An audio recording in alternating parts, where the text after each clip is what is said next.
Hello, hello, and welcome back to yet another episode of Dark Shad-Bros. First of all, thank each and every one of you for joining us week after week. We appreciate your support and your encouragement of what we do. We have a blast doing it, and we'd be nothing without you guys turning in, whether it's live or turning into the repeat performances on YouTube as well as on Facebook. Before I go any further with that, if you're on YouTube right now or you're watching later on, hit like and subscribe. We have noticed an uptick in subscribers. That's great. We want to keep that number growing. It doesn't cost you anything and it helps us a lot. So please hit like and subscribe. And you can do that now or you can do it later on, depending upon when you choose. So without further ado, I am just one of your hosts. My name is Peter Mack, and I work primarily in the world of cabaret and performance art. I created the original Golden Girls Live back in 2003, meaning the stage show version, parody version of the show. And by the way, parody does not mean making fun of. That would be more satire than parody. Loving parody is what we do here. But I work primarily in musical theater, in cabaret, and I've done several off-Broadway shows, national tours, and I work now as a Judy Garland tribute artist, as well as about 45 other women from the golden age of Hollywood, Broadway, and television. Judy is just one of them. I just sang with the Boston Pops this past June in honor of Pride Month, which was amazing and surreal. 2,400 people and a 75-piece orchestra with one of the most sought-after conductors in the country.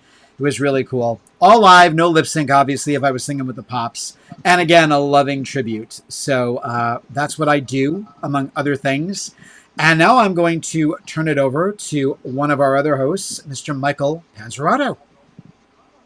Hello, everyone. Good evening. Welcome to Fright Night. Dark Side. Thank you all for tuning in. We do enjoy doing this, and it makes it a lot more fun the more you all participate. So, feel free to tap in. I am Michael Panzerato. I am also an actor, predominantly known for Lost in Space and my impersonations or my inhabitation of Jonathan Harris, who is my guy. May he rest in peace. You can look for me. There's a animated feature called Escape from Earth, Lost in Space. There's some rigmarole over that right now, but it'll be back, I'm sure, on YouTube. So keep an eye out for that. And I'm looking to do some more bits and pieces, put in my little comedic bits here and there. But keep an eye out. I thank you all for tuning in. I have a ball doing this. I've been watching Dark Shadows since I was, 8 or 9 years old, heavy into it. Ever since then, it was a love that never died. And it actually, the older I get, the more I see and I appreciate it, especially the more I'm in the business. So anyway, thank you all. And for that, I will turn you over to the sheer brains of this whole piece. His other half, DJ Shaver, Dr. DJ Shaver. Hello, hello, hello. I am so excited for tonight. I have had the privilege of playing Dr. Julia Hoffman in a couple of skits that Peter wrote for the festival, so this is always one of my favorite topics. Yes, I am Peter's other half, and I've been a fan of Dark Shadows for the 22 years that we've been together. And we've gotten a chance to work with some of the ladies from the show. In fact, we called Laura Parker our West Coast mom. She was really there for us. We spent many nights staying over at her house and just brilliant times with her. We also did a cabaret show with Nancy Barrett, and I produced a show with Donna Wandry and Peter and Marie Wallace called Shadows Over Halloween. So I've been in and around this show for the last 22 years and love it very much. On occasion, I'm going to look away from this camera, probably at my phone, or I'll be typing on my screen, and that's because I'm interacting with you. We actually want to get your feedback during the episode, so feel free to put comments in the chat room, and we will actually put them up on screen. We have the ability to do that, so it's a very interactive show. Turning it back over to my husband. Yeah, definitely, guys. We like it when we'll get to as many questions as we can. Your participation is just as important as ours. So thoughts, commentary, what have you, bring it on. Bring it on. We want to know what your thoughts and your ideas and your whatever. So it's been an interesting week. I'll say that. I know, Michael, you've had life changes going on, from a work perspective. And we've had a lot of stuff going on. This is not a particularly fun week for me. this Wednesday marks what I call my mom's angelversary. I lost her 9 years ago to stage 4 breast cancer. So she had only just turned 71 a few months before. And I just, I look up like so many people, and occasionally, even in your 40s, you'll say, how could you do this to me? I need you now more than ever. And just a little public service announcement. I know my mom would want me to impart this. Guys, if something looks wrong or feels wrong, whether you're a man or a woman, do not waste a moment. Go to your doctor right away. Your life and your health are far too important, because my mom waited too long. She fought a really good fight after her diagnosis, but ultimately it overtook her, and it was something that could have been avoided had she gone to the doctor sooner. So I know she would want me to impart that to all of you. Go, you got to check your boobies, and guys, you got to check your wawoos, check everything, because early detection is what it's all about. Check your bits, just don't linger. That's right. Check the meat and the potatoes. Meat and potatoes. Absolutely. We talk all the time about Dark Shadows reboots. That's going to be the topic of conversation for one of our panels. It was just confirmed on a red carpet that Jamie Lee Curtis will be starring in a full-length feature movie version of Murder, She Wrote as Jessica Fletcher. Now, I'm one of those kids that grew up with Murder, She Wrote, and I adore Angela Lansbury. She's one of the ladies in my act. I'm kind of on the fence about this. They talked about doing a series some years back with Octavia Spencer, who I love, but it was said, this is not going to be your mama's Murder, She Wrote. It's going to be bloodier and this'er and that'er. And I was like, oh, but you're missing the point of why we love Murder, She Wrote so much. So I'm not against them doing like a redo, and I don't care who really plays the part. It's not, but I'm just like, Right. You got to keep it within a certain context. To totally reinvent it and especially make it more violent, to me, would be to take away from why that show is still being shown on a million different streaming channels and was just re-released on Blu-ray a couple of weeks ago. So John and I are trying to figure out, is it going to be a send-up? Is she going to be playing Angela Lansbury as Jessica Fletcher, or is she going to be creating her own Jessica Fletcher? And we'll be interested to see what they do with that. But Murder, She Wrote was appointment television. We never every Sunday night, and we would watch all the reruns. So I'm going to be very curious to see what they do with that. But it just goes to show there is a call for nostalgia. I mean, am I right, Michael? What do you think? Oh, no, 100%. I'm with you about no need to reinvent the wheel every time. They tend to miss this, like you said, the formula that made it successful. What was I watching? It was Lost in Space, for example, or it's the family chemistry that everybody loved. I mean, they looked past technical, scientific jargon to the family. And the same with so many other series. You can't violate that. If you start tinkering with those kind of things, you lose an audience. You forsake the loyal fans for nobody, really, because nobody latches on to something, that's, it would go, stick with what works.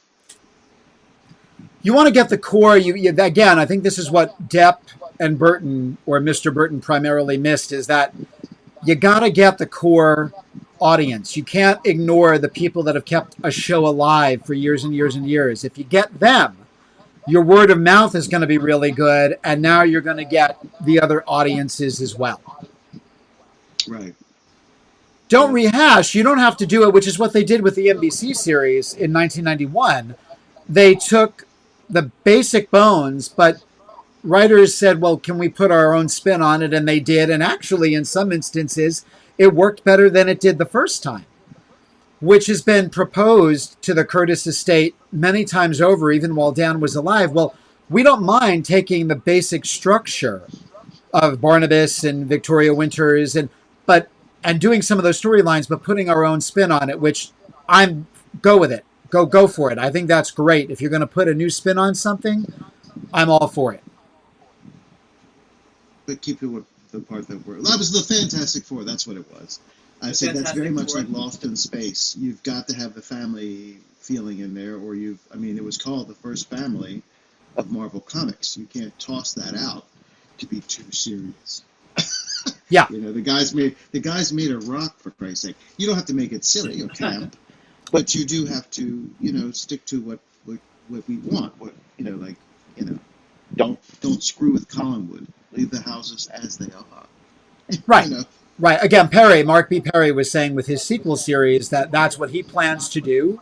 It's funny, today John and I were watching, The Wizard of Oz is going to the Sphere in Vegas, and we've all been tenuous about it, but it was on CBS this morning, and what I saw, and the fact that they're making it such a interactive, you're in the Cyclone, and the fact that they've got to open it up, you've got to see more of the farmhouse on the inside because it's got to fill an entire sphere of a wall. And I think they've done it really, really well without taking away from the integrity of the film, which that you don't want to lose that. It is the most watched film ever and was voted the most influential film in all of movie history. Confirmed by Library of Congress. And it also influenced Dark Shadows both times around, although they went more at it in the 1991 series. They were more blatant about it. Right. Yeah, very, very blatant about it. So, I think they're taking something and opening it up, which if you were to redo Dark Shadows, we'd see more of the house. That's all. We're going to see what Cy Thomasoff created, but it's going to be on a broader spectrum. Right. We have quite a number of people watching us. We're in some new rooms. I want to thank, by the way, Dark Shadow Studio 16, the Facebook group. Thank you for the shout out today. That meant a lot. I'm going to put some comments up here. Edie Lewis is here. Edie Lewis Reviews. We love your channel. Hey, Edie. Thank you again for the shout out that you just gave us in your last discussion around the 91 show. Yes, so thank you for Edie is always giving us a nice shout out. We appreciate that a lot. Check him out. Don't miss him on YouTube. Yep, and then this one's one of my favorites. Joshi writes, Peter, I wish you had come as Dr. Hoffman. Your impersonation of her is spot on. Amazing. Please consider doing an episode about the sets. Seaview. Dark Shadows had gorgeous, ornate sets. Hey, Joshi. Well, thank you about Julia. She's in the act. She's part of my cadre.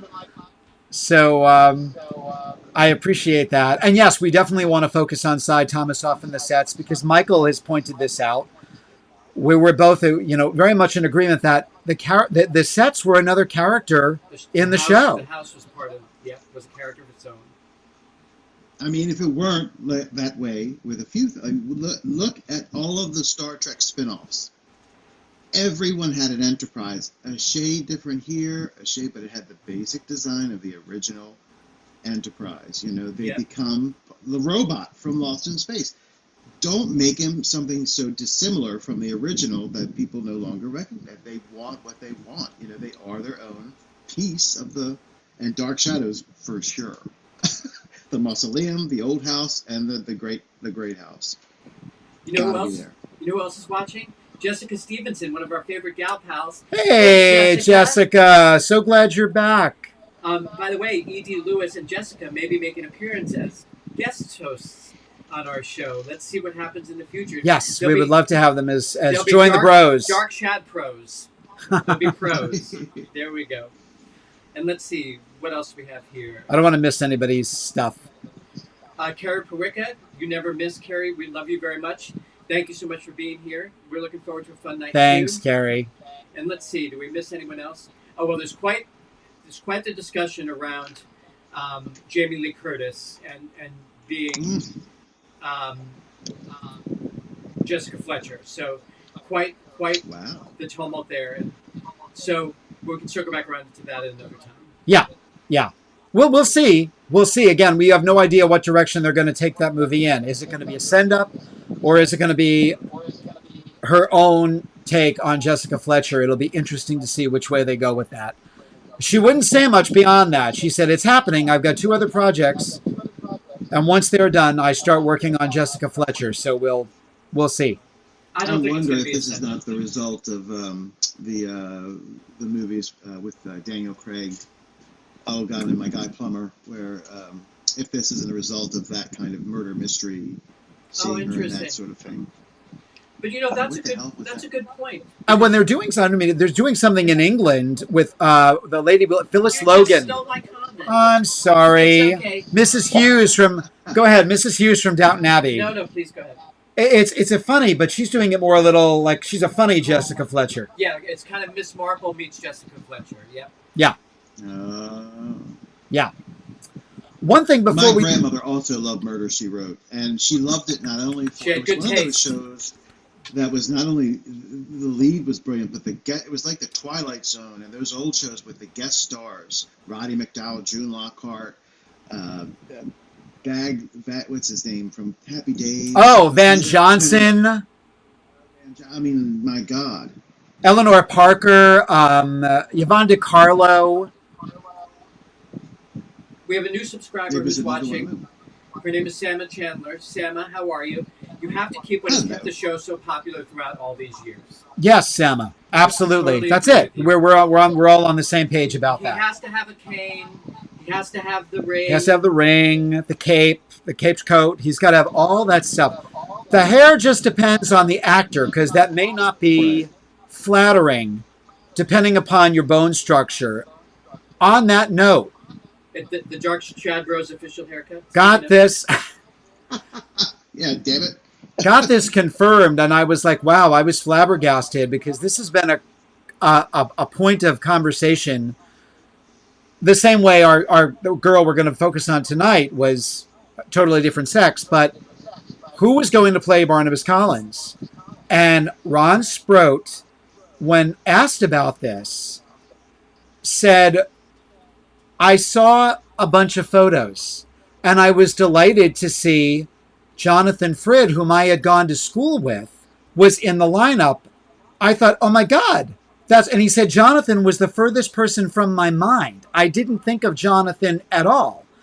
Now, he couldn't tell you the other people, but he said, I'll tell you who I submitted and who I wanted for the parts.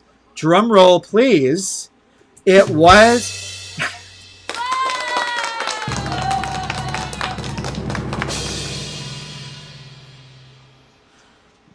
He was the one who submitted Bert Convey. Bert Convey was So it's Ron's true. choice. It's totally true. And well, now, hear him out. And the people are laughing, and he's like, "You're not serious." He's like, "I am deadly serious," because he was thinking matinee idol. Not that we don't want Bela Lugosi. We want, and he said, right? Frank Langella has played Dracula. Sure. George Hamilton. Okay, we know there was a comedy. It's one of my favorite movies. But against Tyke. He said, of course, we lucked out with Jonathan. He said, I was thrilled that he got the part. But Bert Convey actually wanted, according to Ron Sproat, wanted to do it. And he was the one, he chose Bert for the part. So I thought, wow, that's a little interesting roundy. You know, I think for that, though, I think you have to, thanks to, I think, Frid's portrayal, it is so ingrained in, you have to have it. You can't have an actor who uses vernacular, like, bruh. He's got to be somebody with a classical kind of who uses the language, you know, who has that kind of a totally, world delivery. And he does say, he said, we lucked out. He said, we totally lucked out with Jonathan getting the role. So he, like Vivian Lee as Scarlett O'Hara, that's how it was meant to be. Yeah. Crazy. But it was a fight. He said it was a fight in terms of the characterization, because Curtis wanted the essence of all evil, and we were like, that works in a play or a movie or a book. But as a weekly character, this guy, we see him more sympathetic. So he said that was a fight from day one. And Ron was already off the show when the movie came out. He saw the movie, ran into Dan Curtis, who had fired him, and he said, yeah, I saw the movie, it was really different. And Dan was like, yeah, I finally got my way. It'll bore the shit out of you after a while. So Dark villains get dough. Think of all the great villains: Darth Vader, Khan Noonien Singh. They all have something else going on. Yeah. You know. Yeah. Totally. Now, the woman of the hour. Why we're all here tonight. When we were focusing on the costume party episodes 2 weeks ago, I started to see a lot of the stuff with Julia and Maggie. And I was like, what have we got? I'm like, okay, Julia Hoffman, girl detective, because that is how she starts out. She's a little bit like Jessica Fletcher, poking her nose in, asking way too many questions, getting everybody's dander up. And, well, I'm going to start with you, Michael. I mean, first of all, out the gate, we know it was supposed to be a man. They tested men. None of them worked. They tested several actresses. Apparently, one actress was offered the part and then dropped out. R.J. Jameson, who wrote Grayson's autobiography, told us this on a show. And she can't remember the actress's name. She couldn't remember the name that night. But it was an actress, and then she was out of the picture, and Grayson came in the 11th hour. Grayson was actually going to probably move back to Ohio with Sam to be with his family and with Matthew. And then all of a sudden, she got the call for a soap opera, and there we are. And the rest is gravy. I mean, history. So, ladies and germs, put on your gloves, light your cigarettes. We're going to be talking about Dr. Julia Hoffman. I went back and forth. I went to the when she was introduced and all that, and then I went a little bit further. There's a couple of things that reign true about me. The first is how ballsy she was. There's no other word for it. I mean, she poked everybody, but she poked the hell out of Barnabas. There are two things that really stood out in my mind with this. How she baited him. She really irritated the living hell out of him to get him to hunt her down. I mean, she was blatant to get him to come into her room. And then the other thing that I thought was really cool was I never noticed before how there's a scene between her and Joan Bennett. And Joan is talking about, let's see the book, what other writing have you done? Joan almost takes on, and I like this because it kind of makes the continuity between the family members a little stronger, because Joan had the same kind of questions that Barnabas, that kind of, well, I don't like intrusion. Tell me a little bit about what you've done, and let's know about you. And then Joan and Elizabeth says to her, what I find interesting is that this conversation was initiated, my finding out about you. And it took an abrupt turn to being about me. So she let her know, I know something is going on here, but she didn't get into it too far before how intelligent both women were. Not something you saw a ton of in those days. Right. And I think that's complimentary of both actresses, but also of the writers and all of that. But her, everybody else, they don't know what the hell's going on. There's a scene where she and Dr. Woodard, and he says something unearthly. I think we both agreed that something unearthly is going on. She's already got it figured out. Already she knows what's going on, and she's like, yeah, perhaps, maybe, I can't remember, it escapes me at the moment, I can't find my lighter. Like, she's so evasive, and she doesn't want anybody around ever, she doesn't want this one around or that one around, and she wiggles her way in. And another thing that shocked me was how easy the Collinses are to take people into that house.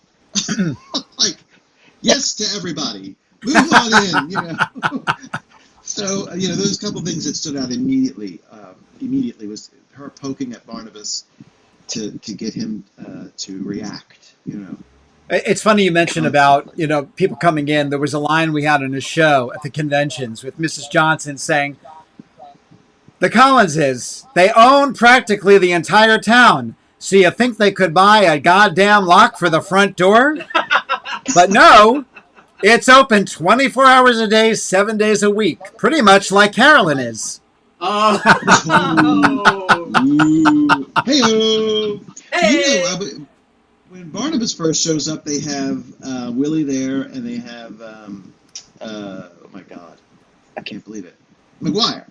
Yes. And somebody says something about the house being packed. And I'm like, house being packed? You've got two wings. Of course, he couldn't have stayed there. But the one guy they said no to in the entire series was Barnabas. Oh, he can't stay here. We don't have room. We're entertaining these morons. We don't have room for him. So I found that kind of amusing too. But yeah, but Grayson was brilliant and coming in. Dr. Hoffman manipulated everybody within a 100-mile radius. And that's that scene which I think the one you're referring to is just before Vicky walks in to announce that she and Burke are getting married, and Joan is in that beautiful dark navy blue velvet, like kind of not a nightgown but a dressing gown. It's got the rhinestone buttons on it, and just the way she's like, Dr. Hoffman, if you're as nimble with the written word as you are with the spoken word, this should be a very interesting book. I'm telling you, which I love that's like the Collins family had a certain intelligence, and they were very canny, all of them, and I love that coming from her made her closer to the mark. I thought. Getting back just to the preamble. The first time we hear about Hoffman is in Dr. Woodard's office. It's the infamous blooper with Burke. Well, maybe the blood will show you something when you examine it under the microphone. Ryan, right? Mitch Ryan, and Dennis Patrick is on the other set, and they cut to commercial, and he goes, under the microphone, and without missing a beat, Mitch says, well, you got to hear what the little bastards are talking about, don't you? Anyway, it's a man. He's the best doctor in his field. And this is at least 3 episodes where we hear this. And hold that thought. Now we're in Wyncliffe, and there she is with her wig from her personal collection, guys. That came from Grayson's personal wig collection. She chose it. Because they said, your short hair is just not clinical enough. And she said, don't worry about it. I've got wigs. So she chose the wig, and early on, it's that really high and turned in and over lacquered Kathy Lane. Patty Duke is Kathy Lane. Joan Rivers even had the same hairdo. Just those first episodes, and just from the first moments of, I am Julia Hoffman. Can you hear my voice? Can you? Don't answer, just nod. And she sucks you in. She totally sucks you in. That scene when Sam and Joe go to visit Maggie, and man, she is just, you could freeze ice on her ass. There's a visual. Real, a stern bedside manner, shall we say. And she's playing with the fish tank. She's playing with the fish tank, and she's got the little net, and I'm like, I don't even see any fish in the tank, by the way. But there it is. And I love how you have to have that look. Like, you have to have her. I mean, her look only enhanced that kind of cool, separated, austere. Her eyes were very small. Yeah, beady eyes, and that look really solidified her acting. It was really quite interesting. And when she, finally gives in, and then she, again, manipulation. This woman is a master manipulator. She lets them go, and Dr. Woodard is like, what's going on here? And she's like, oh, it's going to be terrible for her, for them. Do you mean to tell me you just let them go up there knowing she's going to have a nervous breakdown? And she's like, yes, it's the only way I can get them to stop from interfering with me. Right. I'm in charge, goddammit. Yeah. But again, it's a woman in 1967, so she's, But a lot of people are commenting on this specifically. Sure. Bob Pierce says he loves how Julia lit her cigarette with one of the candles. After Barnabas knows she's a doctor. Yeah, that's her Betty Davis moment. Joshy says, Julia was so well dressed. I love those 2 rings that she wore. One, I believe, was coral. Then the brooches, coats, gloves. #diva. Sorry about your mom. Thank you. And then Jessica has an interesting question. She says, can we picture Grayson in the boardroom scene from Mommy Dearest? It would be on Undone. Don't fuck with me, Barnabas. There are so Don't many times when you hear that coming out. It's not in different words, but you feel same that that's what's coming out. same bone structure. Actually, it's funny if you look at. Yeah. Interestingly enough, Jessica, there's an episode of Designing Women where Dixie Carter, they're singing, they're doing a 60s salute to the Supremes. And she's wearing this oversprayed, over lacquered kind of flip. And her eyes and her cheekbones, I'm like, son of a bitch, she looks like Grayson Hall. I'm like, God damn it, she would be a great Grayson. It's when they do their Supremes number and Suzanne puts the black makeup on, and she really doesn't mean to be racist, but it's Right. it's Dixie It's Carter looks a mildly lot like her. racist. It's Go ahead. mild. Joshua continues, Grayson Hall as Dr. Hoffman, I feel, was soap's first super bitch. Right up there with Joan Collins, Jane Wyman, and Susan Lucci. Oh, sure. Sure. In Mhm. terms of being a domineering presence and in control. Except with Barnabas. It's funny. She and Barnabas, she even points out to him later on during the Adams storyline, you always win, don't you? He says, well, we can always checkmate each other, Julia. And she says, no, you always stop me, but I seldom stop you. And it's kind of a Spencer Tracy, Katharine Hepburn relationship that the two of them have. Because that was a great analogy. that was the dynamic between Tracy and Hepburn in real life.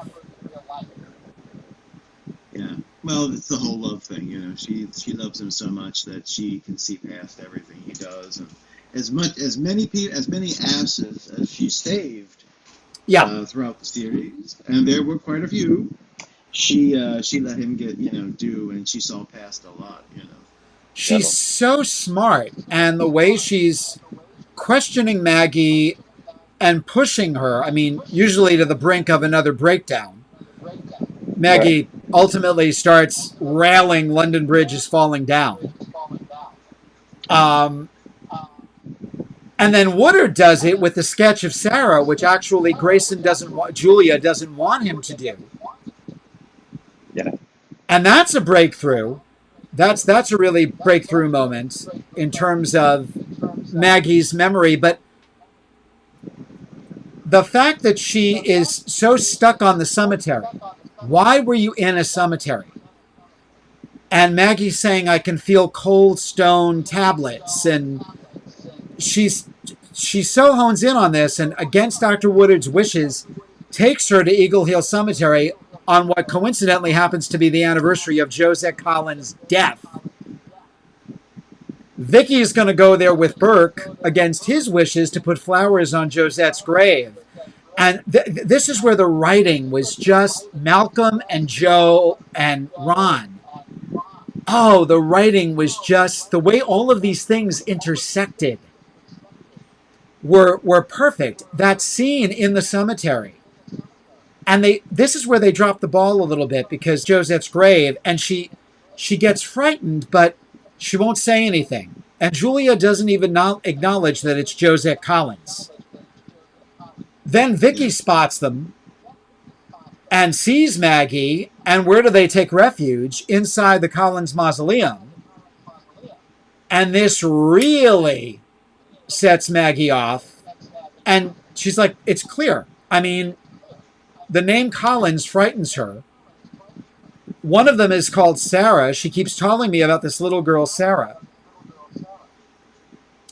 I've got to... And before we know it, she's asking Woodard to send her off to Collinwood, which, by the way, today is the anniversary. We didn't plan this, folks. July 27th, 1967 is the day Julia Hoffman shows up at Collinwood to become a girl detective. Isn't that amazing? We did not plan that. Wow. That's pretty wild. Yeah. I think that she, with regard to Woodard in the picture, because I was thinking about, I think she did that to prolong her time with Maggie, because I think she knew from the get-go there's something strange going on here.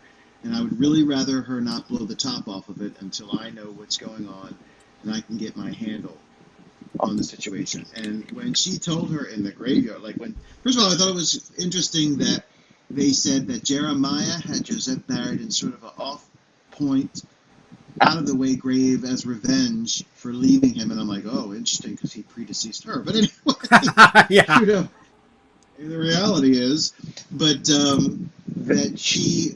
I thought it was cool the way when they went to the mausoleum, when Dr. Hoffman got a hold of something, she put Maggie through it. Just a moment, Maggie. We'll leave in a minute. Let's go inside.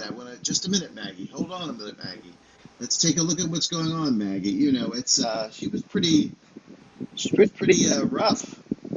Yeah, very rough. And even with Woodard, the way she puts Woodard off and, well, have you found anything else out? Oh, yes, I have. Well, can you tell me about it? Not at this time. Well, how about this? I can't. Yes. No, well, no, not at this time. Even when he said something about it being supernatural or out of this world she didn't even, they had agreed on it before. Right. Now he's asking her, and she changes tune a little bit to put him off the track. Well, I'll say that maybe it's this or that or the other, not those words exactly. So I think Julia was exploiting the situation as much as she could because she wanted to use it as a means to an end. And I thought that was interesting. I mean, thank God she did, Well, she's always had an interest. She tells Barnabas this has been something she's wanted to discover all of her life. Yeah. So while she's trying out Maggie, she wants to know who is the vampire. This has to be a vampire. Well, that reminded me very much of, and I've only ever seen it in one Dracula film, the Coppola film. There's a scene, in the very beginning, when you sort of get the notion of who Dracula really was. That's Anthony Hopkins playing the priest that he fights with, and he twists his wrist and drops the cross. But then later on, when Van Helsing is discovering, he's piecing together, oh shit, this is a vampire, and the candles blow up. He quotes Moby Dick, it is the cause of my soul. It is Dracula, the undead, the foe I have pursued all my life. That this is the moment, like Julia's I've been the same moment. I've been created for this. This is my moment in destiny. And I ain't giving it up, baby. Right. So, it's really cool that they work like that because you don't see that a lot. You don't ever hear that discussed between the Van Helsing and the Dracula character. This is destiny that we meet and fight and all, or whatever. So it was really wild. Very wild. Very wild. So do we miss a comment? The only comment that we missed was Bob Pierce pointed out that Eileen Fulton often gets overlooked as one of the amazing divas who was one of soap's first. Who we just lost. Exactly. That's the only point I was going to make because we just lost her earlier this month. So 94 years old, though. Yeah, she had a good run. Oh, wow. Yeah, she had a very good run. There's so many wonderful. Again, she and Geringer had such. That's why when Peter Turgeon comes into it, you got her and Geringer, and I almost feel like there was a flirtation there at one point. It's like his third visit to the office, and she's really getting pissed off. Like either you trust me or you don't, Dr. Woodard. And he's like, oh, come on, Julia. What is this doctor's stuff? Right. He was so much more of a down-home, everybody loves doctor compared to the other guy. Oh, my God, yes. You were glad. You know how it's hard when a character is so loved, and then in a few weeks, you're like, I'm ready for him to die. I'm ready for them to take care of him. He's getting on my nerves now. So you're right. Julia, I thought the same thing. That they had a really cool relationship, which made it harder when he did, die. You think of the other guy. You don't think of, the last of the actors. Do you think of? So you're absolutely right. There is kind of a flirtatious. Yeah. Yeah, you wonder if they dated in college at all, or like that would be interesting, or the first Dr. Woodard. The first Dr. Woodard. Yes. Yeah. She did not date the second one. She didn't date the second one, even though it's the same character. Right. Right. No. Right. But yeah, she shuts them down like crazy, and she knows who to hone in on. She knows the first person she meets at Collinwood is Vicky. And realizes, okay, this is a very impressionable young girl. She's my entree. And it only happens because Elizabeth wants to teach Vicky a lesson, which is the preamble to 1795. I mean, we're already being set up for 1795. Oh, in so many ways. Oh my gosh, I noticed that today. Well, they're really they're really getting you ready for this flip back in time. Big time. Which, again, per Ron Sprout, was only supposed to be 2 weeks. I can't even imagine. 2 weeks. First, it was going to be books and ghosts, like books falling off of shelves, and this is how you were going to learn about Barnabas's origins. And then they said, we'll go into the past for 2 weeks. And he said it was just, we had too many good characters. We had Nathan Forbes and we had Millicent. And we just kept going and going and going with it. You know, from 2 weeks, we was for like 4.5 months. Of pure love and fun. Yeah. Yeah. But they're teeing up for it, including the fact that Josette's grave still says died 1822, I believe. And if you listen to the doll and that, they say, well, the doll is 150 years old. I actually wrote this line down because it blew me away how blatant. She says, Victoria said, I think to Julia, I'm afraid of being trapped in the past. Yeah. Yep. I think she said it to Julia. Or Maybe it shadowing. was, and I was thinking, Jesus Christ, that's blatant. You know, woof. Yeah. And so you shall be, my dear. Buckle up, sister. Yeah. Because Liz wants nothing to do with it. And there's so many sweet interactions there too. It's like she's obviously very charmed by David. You know, David comes in and offers his assistance in terms of telling her about his ancestors. So they had some sweet interactions there, which I liked.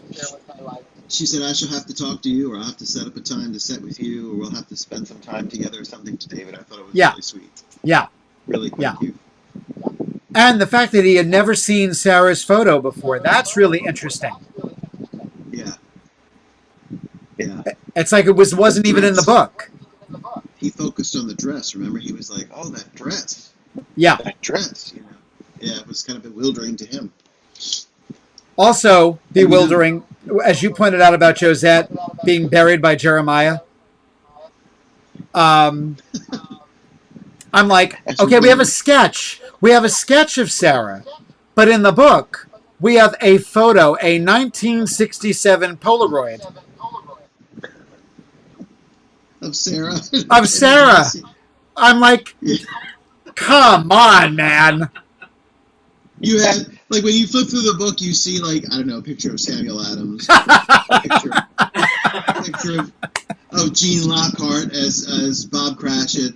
Then you go through and you see the Barnabas. They shrunk the Barnabas portrait. You could see that very clearly in one. And then you get to Sarah and it's like, what the hell? And just hired a new guy for this portrait because this is bang on. This guy had a future. That is so true. Totally a Polaroid. Well, even Josette. Josette's a Polaroid too, of the portrait. You know, Josette's portrait, anybody who's my age or above, or had family that did Tupperware or Home Interior, that was what it was called. Their family had, it was a guy about that big in an oval portrait that hung on the wall with a woman of that time period. And I used to look at that at my aunt's house and think, is that the picture they used for Josette? Because it had that same kind of look, you know, it was just very much smaller up on the, everybody's family had those. I think they missed out. I think they missed out where Julia should have seen the resemblance with Maggie. Because also there's that great thing where Barnabas gives Vicky the music box as a present for the party. And they go to the couch in Wincliffe.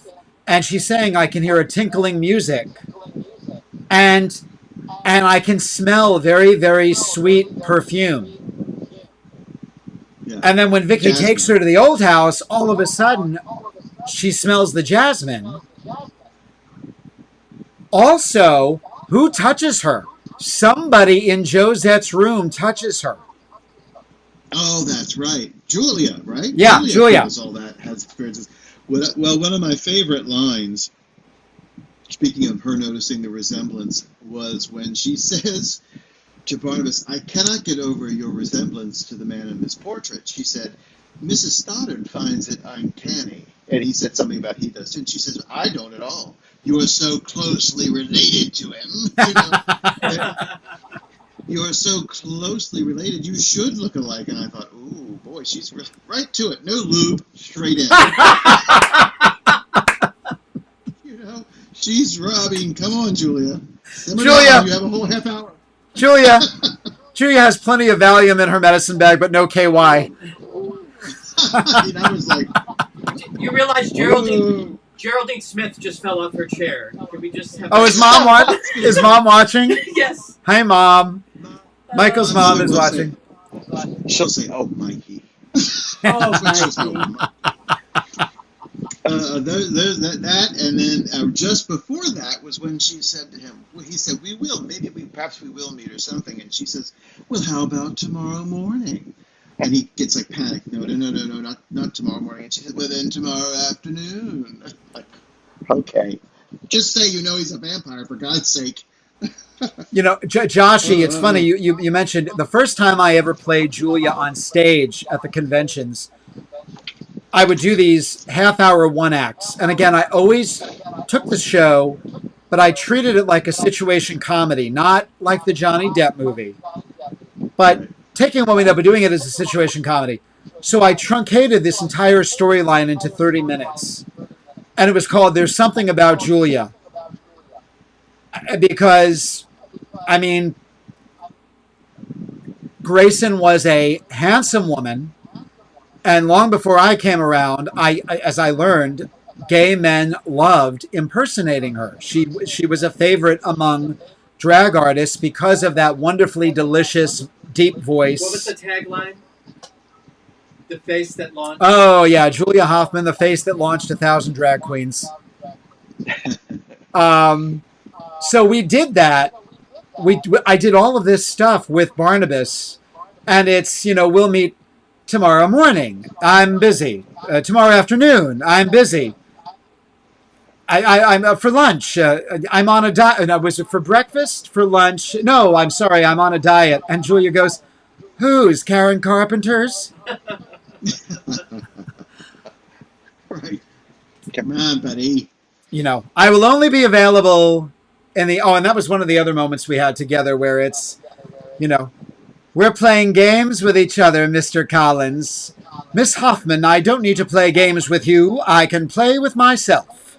And that's totally a line you would have heard in the show, too. That would have been somebody's recovery line, or they would have forgotten their line, and that would have been brilliant. That was fun. Geraldine has written back, hello. Shock face. Mother, Mrs. Schultz. Well, that whole is pretty intense. But it's intense because, let's say, Fright Night, when she goads him into coming into her room. Something similar to Fright Night in that oh Christ, the cops don't believe me now. I know he knows that he's going to be coming after me, and all that. It's intense, but in the same breath, it's intense for different reasons. Like Julia's really hammering at him. She is really hammering at him, and even when, Barnabas does not have to be in. He's already been invited to the house, the great house. She does not have that defense. She has very little at her disposal. Now he's in her room, and she's still. That's why do you think I took the liberty of putting a dummy in there? And I've been waiting for you, and all of these little jabs that she's got while he's in the room. It's she even says to him, I saw you in your coffin. It's like, at what point are you going to be like, I need to simmer down a little bit, let's chat this out. Never happens. And it's the episode right before that, which is one of my favorite episodes. It's episode 289. I believe it's Malcolm Mormosine who wrote it. And it's got all those things that make Dark Shadows Dark Shadows. Vicky's staring out the window. There's a horrific thunderstorm. And she goes, I have the feeling that someone's watching me. And they cut, and you see Barnabas kind of peering through the trees up at her window. I also need to mention that this episode, guys, if you're an aficionado on this stuff, when it was on VHS, the master videotape was there. And when it went to DVD the first time around in those really clunky DVD cases, all of a sudden the kinescope was there. Hello, boo-boo. You want to say hi, Elfie? This is my baby. Say hello. Say hello, Elf. Say hello, boo-boo. Say hello, sweetie. She just wants to sit on your lap. You want to sit on my lap? Come here. It's the kinescope on the first set of DVDs. And what happened was they found the master videotape in Mexico. The videotape. They had the audio from the kinescope and they married them together to restore the episode. Oh, wow. And somehow in the first DVD release, they put the kinescope on and fans were pissed off. But even if you watch it now on YouTube, on Dark Shadows Fans Unite, it's the kinescope, but it makes it really eerie. You know, you've got the, Barnabas coming in and opening the music box and Vicky not realizing it. And she shows it to Julia. And Julia's like, a light tinkling music from another time. And she's putting all the pieces together that Maggie has told her. And then she kind of gets under Vicky's skin. He gives you her music box. He makes you wear her dress to the party. Wouldn't you say that he's trying to create or recreate Josette Collins? And Vicky loses her cool with her. As But Julia it's later would in the movie. He's not a monster. he's not a monster. Yep. And that's when she sallies out, and I love how she opens the window, climbs in the window to the drawing room.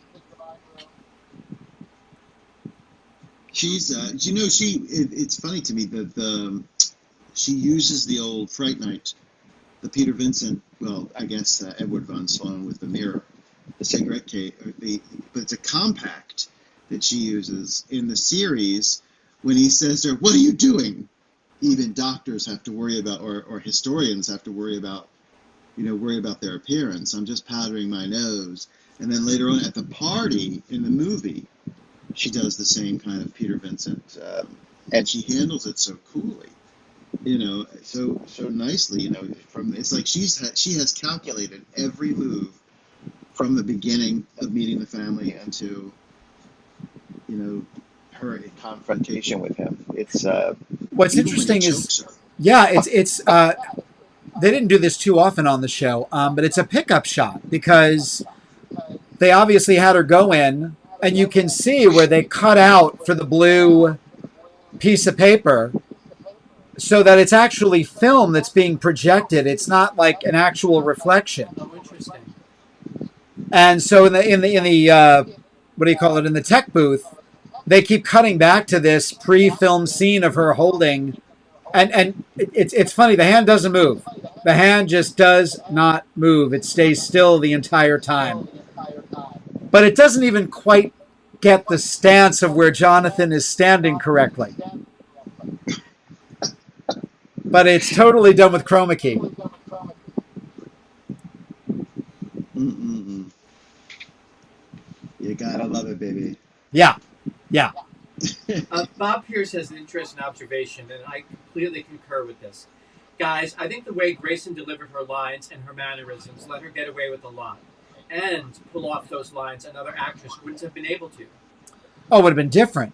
It would have been totally different. I mean, she added, Bob, so much to it. That stuttering, that kind of stammering thing, or even she says in an interview that's on CD, it's Barnabas, but Barnabas. She starts imitating herself as Julia. These were She had a very elegant demeanor too. Her demeanor was extremely elegant, and she put a lot of nervous energy into it, pulling on the gloves. Her hands were always, like this and Scene like this. stealer. She was great. You know, yeah, always yanking on the, you know, and until we meet again, I hope it'll be soon. And the diary. What do they call those the scene with handkerchief the diary. actors? Handkerchief actors. What was that, Michael? The scene with the diary. Oh, the When diary. he says, Roger Collins, he says, "Is it Roger Collins? Are you afraid of Roger?" She says, "Oh, Roger." Oh, yeah, oh, yes. Nobody else could have pulled that off. Oh, no. I wish it were Roger. Nobody else could have pulled that off. No. You know, and she's like Jonathan Harris. She had a delivery that was unique to her, and a character that was, you know, she developed a character in a very, very unique way. They asked George DiCenzo the question at a festival. They said, do you think she was camping it up? And he said, no, I think she just played it straight. Heightened because, again, Dark Shadows is a theater piece. Exactly. The same way whatever happened to Baby Jane. Baby Jane is a theater piece. Well, we mentioned Betty Davis. I mean, Betty Davis was very much an actress of the same kind of ilk. A very Grayson style. Well, Betty Davis played Yeah. the part on Broadway that Grayson Hall played in Night of the Iguana. No, No, is that not right? no, she played the Ava Gardner part. Is that true? She played the Ava Gardner part. I Yeah, stand corrected. yeah. Wow. but I've always said it's funny that they didn't. It's funny that they didn't ask Betty to play the part for the movie. But I'm glad Grayson did it. If you've never seen her in Night of the Iguana, she's fabulous. Everything she did. What the hell movie was that where she was the fashion mogul? Polly Magoo. I mean, that's wild. You know, she's and in the film that I love where she wears the man's suit and carries the pocket watch. Oh. Satan wore high heels. This isn't the room I'm the best in, or I'm better in other rooms. You know, and the way she opens the pocket watch and closes it. I have such respect for her as an actress for that. You know, you watch her in the show and you think these things, oh, she's dramatic or she can't be or whatever. But then you see her in the movie and you're like, no, she's not. She is. She's just playing it straight. That's her. Yeah. You know, she's playing it as she sees it. So. As she said, you know, in the rehearsal hall, we would get the giggles. She said there were things that we looked at and we would totally get the giggles, but we would get it out of our system because you knew you had to play it straight. You had to play it with utter belief. Even though some of the stuff was ridiculous. You know, she said some of the lines we had to say were, you know, this is not normal talk. I think Catherine Lee Scott says she would smoke and go, whoa, whoa. Like that. Whoa. You know, that's just, you know, how expressive she was. So. Everything leading up to that that bedroom scene, though, it's so well constructed. Again, realizing that there had to have been scripts with a man in it. Now, mind you, all of this has to be rethought. Mm-hmm. They were, and Ron Sprode also pointed out that there were times where if the storyline was lagging, Curtis would say, speed it up, throw half of it away. We have to get through this because we need to get to this. Wow. And you just had to start to do rewrites like Burke Devlin. They were like, we planned on using Burke, and then, you know, yeah, we had to kill him in a plane crash. It was, you know, what? What about, I thought this too, about Julia and Maggie, how much better it gelled a female trying to pull a female out of that, or into that, you know, the intimacy between, and even Victoria. The guard goes down a bit more as they are same-sex, you know, working through this thing together. I thought that was much better female than if it were a male actor. And even though we're focusing on her introduction, she would play girl detective several more times in the series, particularly in Parallel Time when she comes in and when she gets Hoffman with the poker. That She clubs herself. it's like and they do the split screen.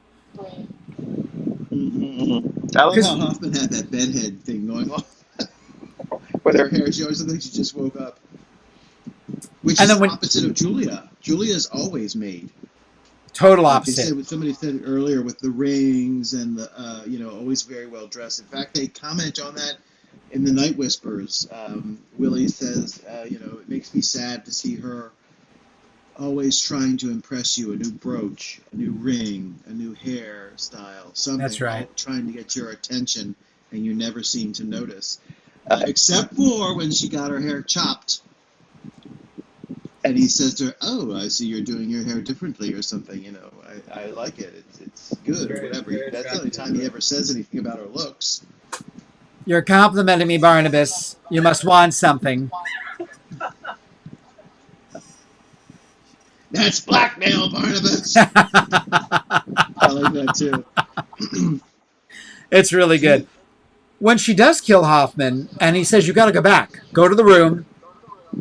And she goes, "No, you need me here. I can get all the information on Angelique that you need. And besides, what is it? I've always loved the idea of being a spy. I've always wanted to. Who hasn't?" We have a question from Sama. If they had kept her character as a man, do you think they would have killed off Barnabas fairly soon, like they had originally planned? Dan always wanted to get rid of Barnabas. Even right before 1795, he wanted to kill Barnabas off because he was not happy with the portrayal. It was not his idea. And so the reluctant vampire, the sympathetic, he wanted this marauding, as he said it, Count Dracula. And he was not happy at all with the way the role was being played. And he turned to Malcolm Ormelstein on their way to a meeting with ABC and said, "Yeah, we're going to kill Barnabas." And Malcolm's like, What? Yeah, we're going to kill Barnabas. He's like, "Dan, the only reason we have a show is because of Barnabas. No. We don't need him anymore. I got this great ghost story that I want to do." And they go in, and now ABC is not happy. And they basically say, "The only reason you have a show is because of Barnabas Collins." And Malcolm plays mediator. I'm pretty sure this is how it went down. And says, "Well, you know what? We could do both. We can do the ghost story that Dan, wants to do. And we can keep Barnabas around a while longer." And that ghost story was the house, Seaview, that Vicky falls in love with. And in fact, someone asked Ron the question. They said that there was a house and a handkerchief that belonged to F. McAC. And Elizabeth doesn't like the house. She said she gets a very cold, unnatural feeling from it. And they asked Ron, they said, "Were you going to do something with that?" He said, "Of course we were. But per usual, the story took another turn. And we never heard about that house ever again." So that was you gained a lot with her being a female with Barnabas, because you always had that she loved him situation, and her always trying to tell him, "This one's no good for you," or "What are you doing?" Or I think you would have lost a great deal in both if it had been a man. Had it been a fellow of blue. Wouldn't have been the same. It wouldn't have been the same. Mm-mm. I can't see a guy, unless you take it down a whole other road. This is what Mark Smith just wrote. Mark Smith just said, here we go.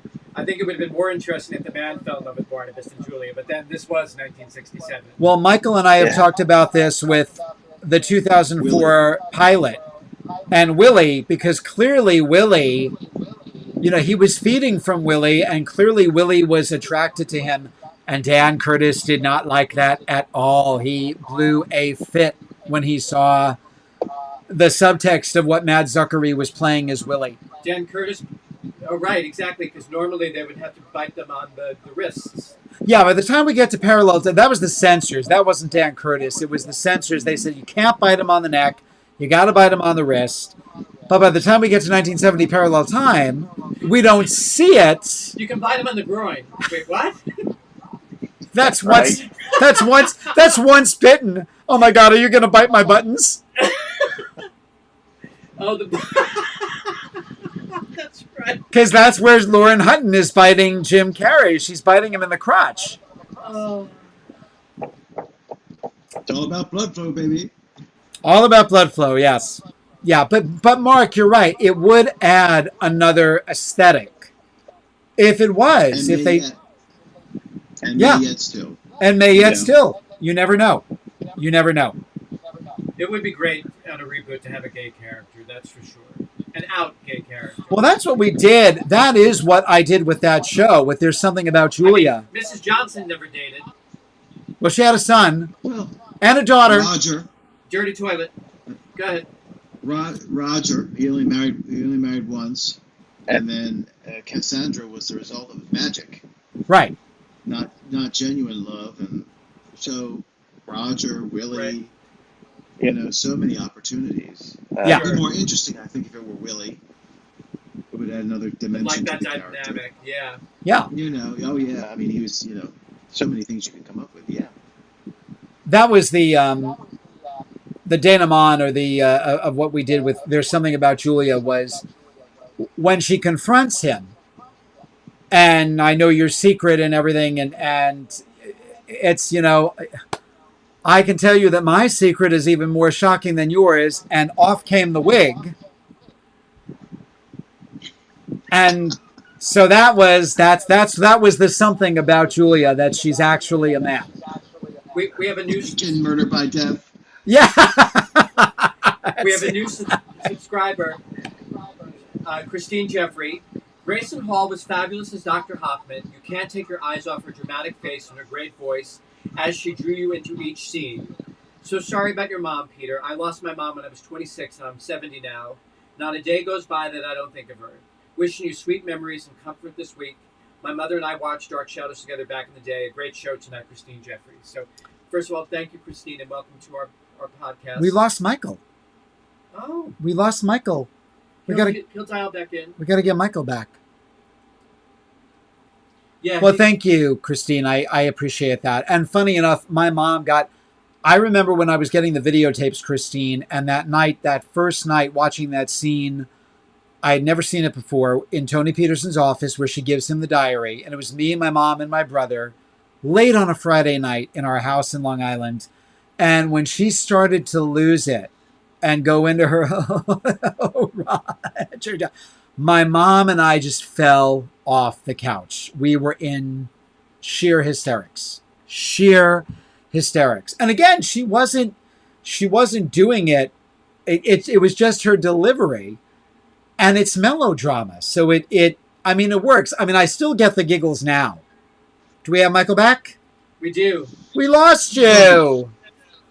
That was me. I was moving my thing around my laptop, and I think I might have done something wrong. Careful how you move your thing around, Be Michael. careful with your thing.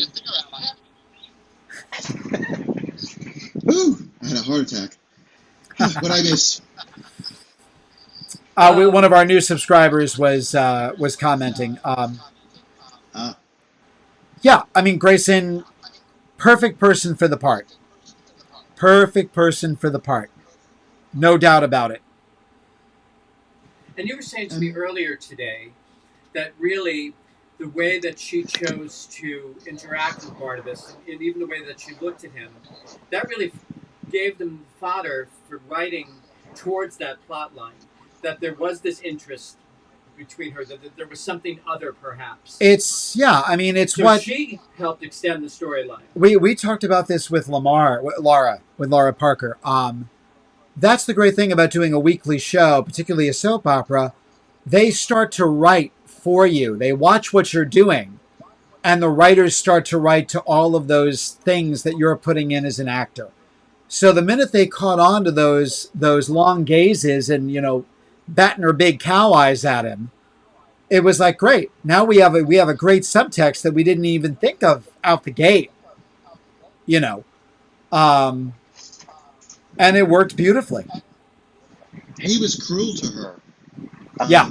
I think Dr. Hoffman is probably the strongest character in the show, emotionally and every other way, other than maybe Ben Stokes. But he was abusive with her. I mean, he strangled her countless times. He strangled her. And she didn't back off of him. You never saw her back down from him or give up a fight. She stood toe to toe with him, and still she felt the way she did, and you felt sorry for her in the sense of, come on, don't go someplace else. Don't keep taking this. You know, he's not worth it or whatever. But like, how cruel he was to her with Carolyn, that even Carolyn said, now you're being a douche. You know, now you're just being rude to be rude, you know, or when he strangles her when his hands are old, there's power left yet in these hands. And I'm thinking, you are the reason that you have what you have. You pushed her to give you that mega dose, and now you're blaming her. You know, and she tells him that too. I could have predicted this kind of thing if you'd given me time, but you rushed me so badly. And like Miss Parker said, Barnabas was incapable of seeing the bigger picture. He could never see the full picture, only what was right in front of him. And Julia could, like a master. Oh yeah, yeah. Very intuitive. Very, very, very intuitive. And she did love him. I mean, to do all of the things that she did, which, by the way, we'll give this is another conversation for another show. She did not kill Dave Woodard. When fans say this, I want to strangle them myself. She created the serum, so she's an accomplice. But then again, on the other hand, Barnabas was threatening to destroy him in such a way that it really was like a mercy killing. Yeah. Because she wouldn't have wanted to have seen her best friend, or one of her best friends anyway, die the way Barnabas was making her imagine. So, I mean, what do you do? You're caught between a rock and a hard place. Even in the 91, the revival, she tries to stop him. Barnabas, don't, please. And he says, take Dr. Hoffman to Collinwood and see that she stays there. And then he goes to Dr. Woodard's house in the storm, and he tells her the next day, oh, I would have killed him, Julia, but she chose eternal life, which is more than some of us. And he stabs him hard with the injection. He goes, oh. And he says, it's not that I'm not, believe me, I'm sympathetic to your feelings, Julia.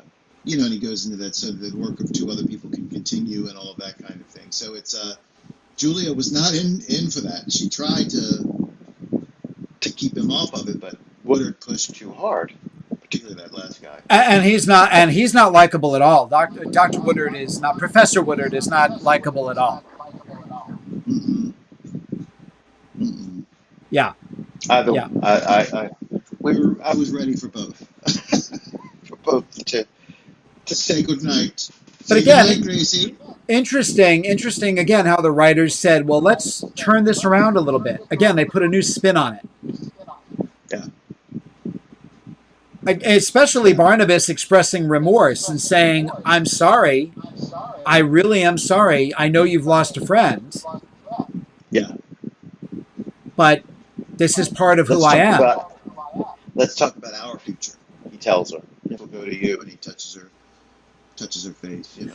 And again, when you go to the fact that she warns him in the original show, if we do this, you're flirting with fire. If I give you this much serum, you're really flirting with fire.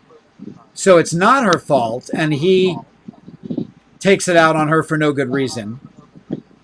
And that was around the time she was supposed to wind up in the vat of acid. That's how they were going to kill her off.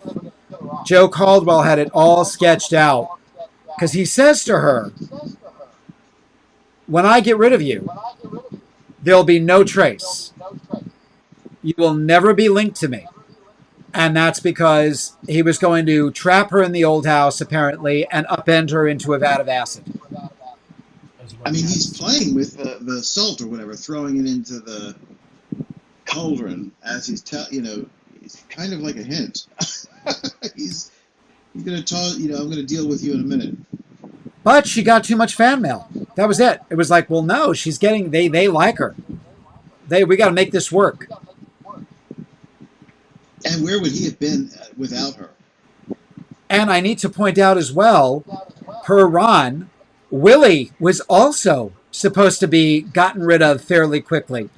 But when John Carlin came in, they were like, he's too good. He's too good. Kay Renee, if you watch this now or later on, according to Ron, Willie was going to, like, his days were numbered, and they said, no, he's too good. So keep writing for him, because he was going to be gone as well. Wow, that's Yeah. interesting. Yeah. I did not know that. What would he have done during the day? Yeah, right. David.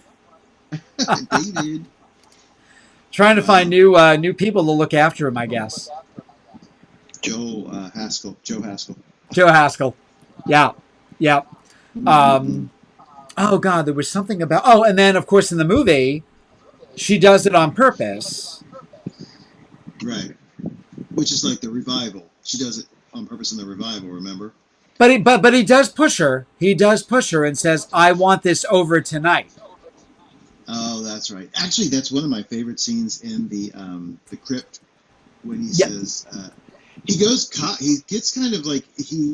When he's angry with her, he points at her and says, you help me. And he says, I am not one of your elect. And then he says to her, and if you notice, he gets kind of cocky. He says, now, doctor, your bag. That's right. He gets like a little bit gangster on her for a couple minutes. Your bag. As he's squeezing her head. Yeah, I remember like watching that scene and my godmother saying, she is really, flirting here because he could totally crack her skull if he wanted to. Oh, yeah. He had her. It was really crazy. And that great. I love Barbara Steele. And I did. I really enjoyed her. Me too. I don't see the same, like the way, I think her, Julia, put up with a little bit more, but was a little, I don't want to say weaker. That's not what I'm trying to say. I don't think she had the same balls. that Grayson had. We didn't get to see her. We didn't get to see her. But I mean, Grayson slapped Cassandra. She went after Nicholas Blair. She did all of these really tough. Stood up to Barnabas that we didn't get to see. So maybe Miss Steele's doctor would have been, but I didn't sense that a lot from her. I sense more of the unrequited love. Yeah. Thing. That we did. The tough career woman that I got from Grayson Hall. Matthew Hall said he enjoyed her performance and he thought that she paid enough of an homage to what his mother had created. His basic take on the original show, the NBC series, was it worked. It just didn't have the charm, the innate charm that the original series had because of when the original series was made. Yeah, no, that's true. No matter how many times we watch it, and I'm like, they were so stupid. They were so stupid. Oh, for canceling? Yeah. Oh, God. Yeah. Oh, God, yeah. And the fact that nobody's done anything about it yet, other than, the sequel series, is stupidity to me, too.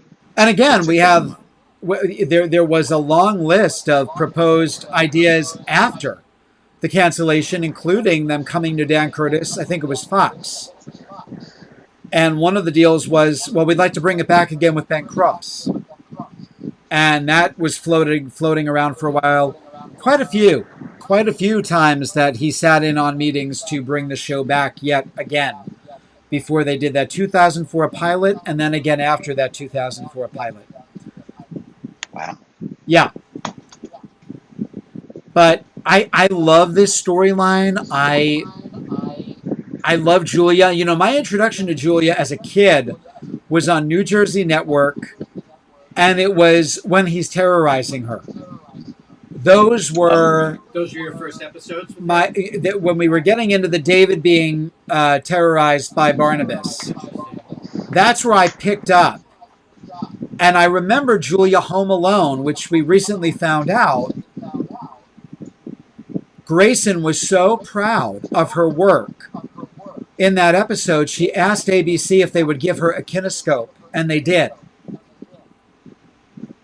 Because he said, realize my mother is just, it's her and like Nancy Barrett for 2 minutes, and they're like, she's reacting. She can't even see some of this stuff. It's sound effects, it's weird chroma-key, out of proportion, and she's just reacting to things. And she was really, really proud that, she kind of did this one-woman show. It was only because they had used up their budget for actors that week. And they had to scale the show down. Yeah. She carried the entire episode. Dan had a rule that you could only use 21 actors a week. Yes, that was Dan's rule. 21 actors a week. And then one week, Ron and Joe and Sam went over. And apparently he got really, really pissy. And he's like, next week you better have a couple of 2-person episodes. Yeah, he said, I think there's like an episode, maybe it's, I don't know what storyline it is. He's like, it's just my mom and Joan Bennett. Kind of chewing the scenery. That's how he put it. It's my mom and Joan Bennett chewing the scenery because it's pretty much just that. I love her look in black and white too. Yes. In the early episodes, I love Grayson's. She has a very visceral kind of look. Yeah. Very film noir look. Like you said, very Joan Crawford. Very Betty Davis. I mean, the flat thing. Hepburn. She has the Hepburn cheekbones. Yeah, she's very much a Great archetype for actresses. Those classical film actresses in a show where you've got the lead who is a really great send up to Karloff. So it really works out beautifully. And then Joan Bennett, who was a beautiful old Hollywood actress. And interesting how this storyline we get originally, and then she's kind of a girl detective in the NBC series, except they know she's a doctor. Yeah. So that there's no, what do you call, no pretense as to who she really is. But she's filling in the holes, like when Daphne inadvertently realizes Barnabas is in the house and starts to come down the stairs, and there's that connection, and they're filming Barbara Steele through the staircase, and you see her kind of looking with that great, that kind of... Well, she rolls up in the train station on a foggy night with a trench coat and her bags. It looks like it looks like an old detective film. Yeah. She has kind of that, like Angela Lansbury, that kind of detective feel. Almost like I'm old enough to remember Carmen Sandiego, Where Are You Now, which was like a kid's detective cartoon thing. And she has that kind of black hair, the hat. She has that kind of coat look about her. So yeah, absolutely, she feels that kind of has that kind of feel in those first episodes. I know, and then she's got those great big eyes, and she like Grayson. And when they're in the library or the family room in the revival, and there's that old remark, well, wouldn't it be great to find out who started all this? We got the vampire. But then she says, but wouldn't it be interesting to find out who started all of this? And then Cross is almost sarcastic, wouldn't it, Doctor? That's a great scene. The two of them, But they got rid of the compact. They just have this big old mirror.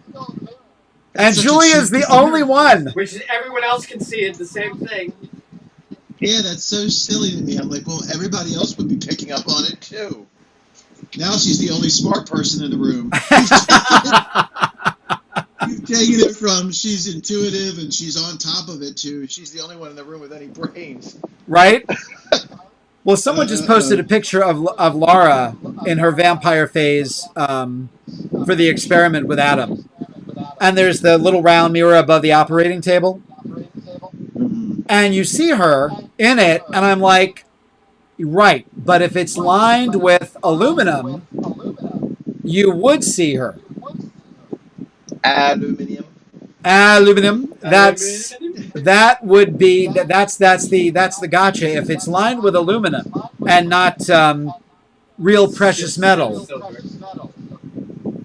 that's how you would see their reflection. Like Lugosi in Abbott and Costello meets Frankenstein when he leans into the mirror to bite what's her name, and he's like, oh well, there we are. Hello. Who looks like Joan Bennett? She does. That actress with that French. It's like a French. Oh, Yvonne, Audrey, beautiful name. Lenore something. Lenore, that's right. Got her hair in that big upsweep the way Joan did. Long gown. Yeah. So yeah, the mirror had to be lined with aluminum. That's pretty wild. Well, Jonathan Fritz said, look, he said, I'm not going to do it. If you're not going to abide by the rules, then I'm not fooling with it anymore. He said, one week I'm going like this and putting it down. The next week I'm sipping something. If you're not going to follow the rules, I'm not going to worry about it. I'm not going to worry about it either. Yeah. I loved that about Fright Night, that Jerry Dandridge was always eating fruit. I loved that about that character. It made him look, it fooled people more. It was just really cool. A neat little addition. And then he wouldn't show it, but you'd see him sectioning the fruit with his fingernails. Yeah. You'd hear the fruit being cut, and then he would have a piece and go, you wouldn't. It was really cool. But then his reasoning was great. He's like, he's a fruit bat. Yeah. Oh, well, that makes sense. Yeah, he's a fruit bat. Right. He's got to have some kind of food. That's interesting. Yeah. And for those who've never tuned in before, it was David Selby, who is friends with Chris, who just had a birthday. I think he just turned 82. That's great. And said, why don't you do something with the portrait of the girl? Chris Sarandon is 82. Chris Sarandon is 82. Wow. Yeah. Wow. Yeah. And but it was Selby. He said, "Yeah, I'm doing this vampire movie," and he's like, "Why don't you try to do like a little, nod? And there's a girl. Have the girl resemble the portrait," and that's how that got into the movie. Wow. I mean, that was brilliant because you just had the two mega vampire film franchise of the day in one film. You combine Hammer with Dark Shadows, and those were the two vampiric, mega film production companies of that era. That Peter Vincent would have been attached to, and that everybody would have remembered prior to, like Tom Holland said, the film losing their teeth, the vampires losing their teeth. Jessica Stevenson wants us to know it's Lenore Aubrey. Lenore Aubrey. Thank you, Jessica. Yep. Beautiful name. Name. And a beautiful lady with a beautiful accent. We've had a lot, even though this isn't the purpose of this particular episode, but many people are going on and on saying what other characters they love of Grayson. Magda. So Angel Hart Collins just wrote, Grayson was wonderful as Magda. Yeah, she ate it up too. Sam Hall said, she couldn't wait to play Magda because she did have, and it's debatable how much was it Romani? Yeah. That Romani blood, how much she had in her, but she had some. I think it was her great-great-grandmother or great-grandmother that was supposed to be a Romani gypsy, and so she couldn't wait. And I was watching some clips of that recently, and in fact, today, for those of you interested, I was going through the trajectory. July 27th, I think it's 69, is the episode where Quentin gets arrested as a werewolf, and they throw him in jail. That's so unbelievable. Like, they arrested a werewolf and tossed him in the clink. They arrest the werewolf, and Barnabas...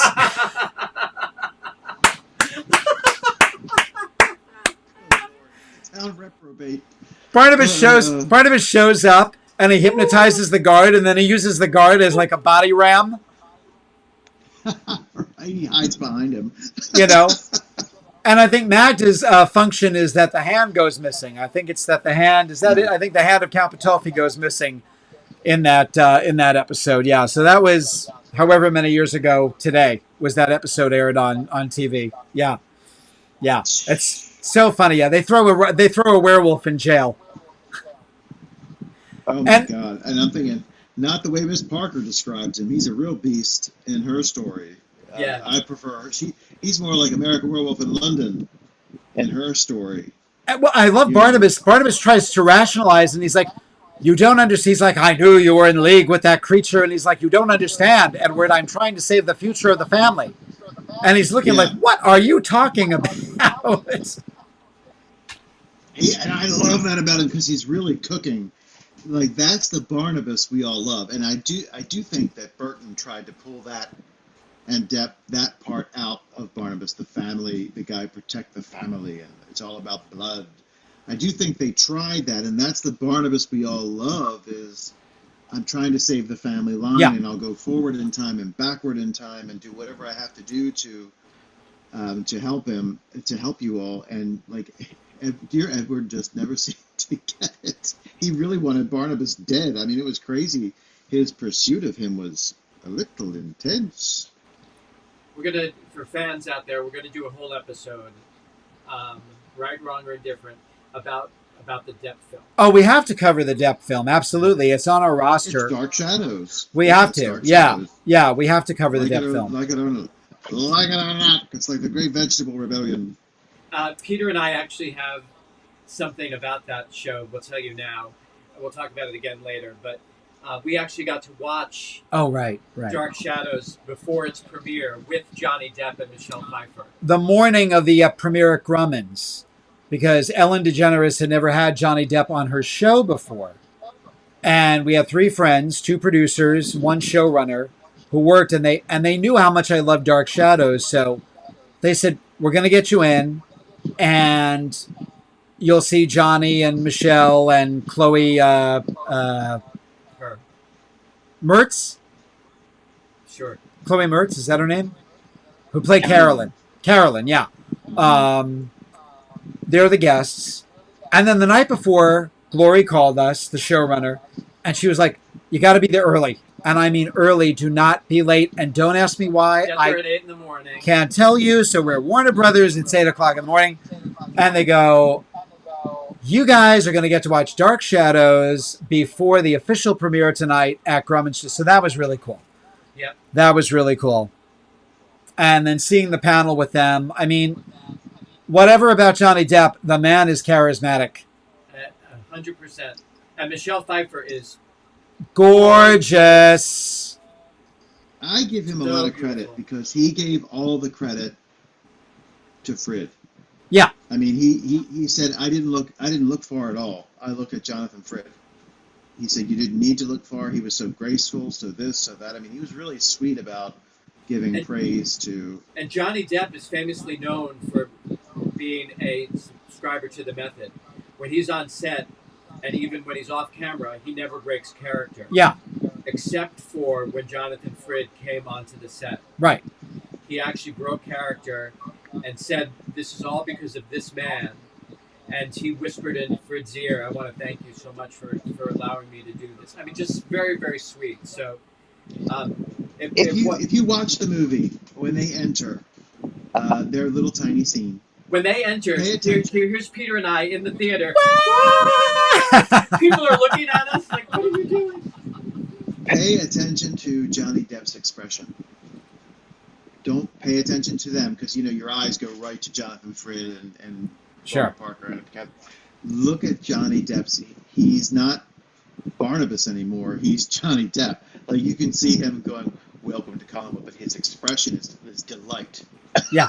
It's sheer delight. And what fan can't relate to that? Would not be that way.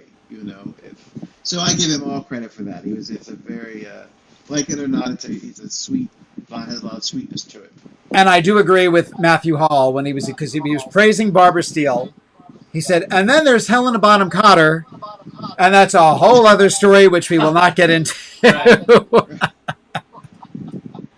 Yeah, I think that was a mistake. The handling of Dr. Hall. Yeah. Laura told us a story. She said, "So here we are, the 4 of us are on set. The scene is going on, and all of a sudden they hear a woman's voice scream, "Cut!"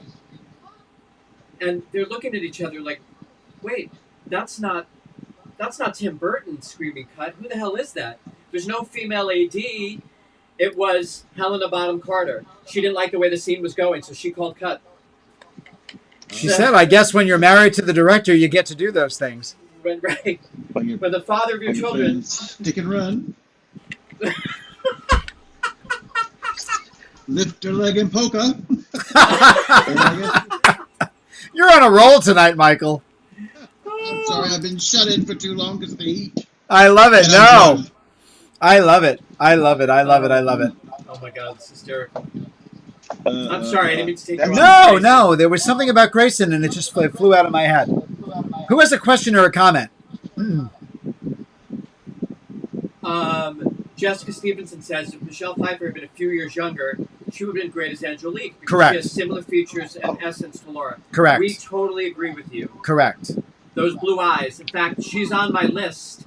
We're going to do a whole episode around shadow casting and future casting And the old show, retro casting. How we would retrocasting, have felt different people playing. Yeah. Like Vincent Price playing Watch Barnabas. her.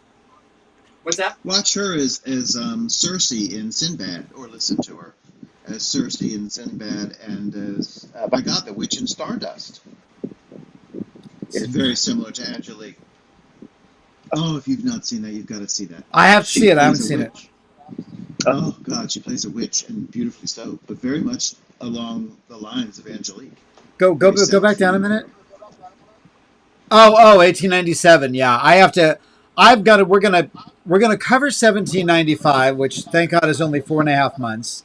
So we can probably do that in about 3 episodes. Just 4.5 months. And then, but 1897 is like 10.5 months. So that is a lot of story to cover. One thing Ron Sproat said. I'm curious. Let's just ask this question before Peter talks about Ron Sproat. Sure.